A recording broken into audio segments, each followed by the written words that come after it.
Because sometimes this type of downplaying of body, mind, emotions plays itself out as an extension, but as a downplaying, for example, of family life.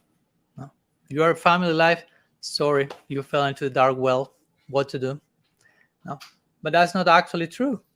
No, I mean, if you are, I mean, that expression is there in the Bhagavatam, but that's referring to someone who is completely blinded and attached in a selfish way.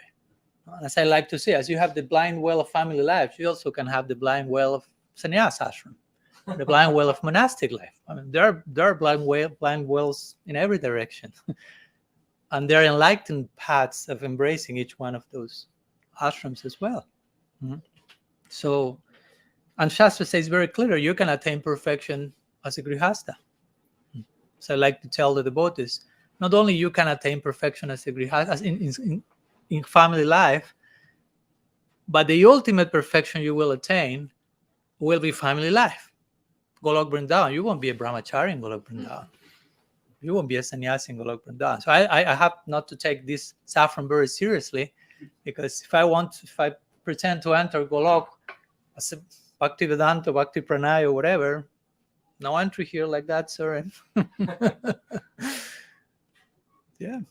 I mean, eternal perfection is family life, it's not monastic life. So my point is, in our present stage as sadhakas, we need to make peace with those types of ideas, because if not, we are kind of sabotaging our own eternal prospect. Mm-hmm.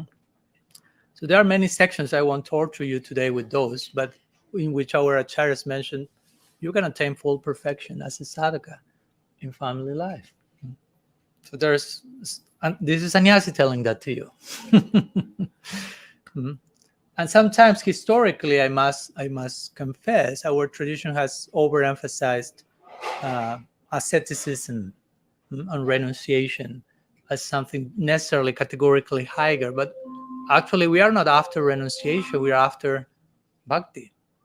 And the renunciation that comes as a byproduct of bhakti, but not renunciation that fosters bhakti, because bhakti comes from bhakti. That's what the Bhagavatam says, bhaktya sanjataya bhaktya.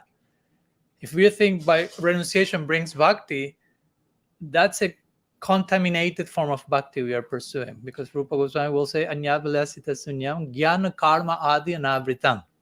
So our bhakti is devoid of jnana, devoid of the pursuit of detachment, renunciation for its own sake, or practicing bhakti to get mukti. And that's in connection to today's topic, because sometimes I've seen devotees thinking, okay, I have to leave this world as soon as possible. So the goal of bhakti ends up becoming some sort of evacuation plan for the afterlife. No? I'm practicing to leave this place as soon as possible. And I consider many of these things are misunderstandings, that many of them are rooted. Okay, the body is bad, family life is bad. These types of ideas, as our talk a few weeks ago, sex life is bad. No? Sometimes these type of ideas are there, intrinsically bad. But family life, if it's not bad, it's inferior. These types of ideas. And I think all these are rooted somehow in the idea that the world of matter is bad. So whatever is somehow tied with that is labeled as inferior. So here I'm today trying to demystify all that stuff with your permission, or without your permission, no problem. No.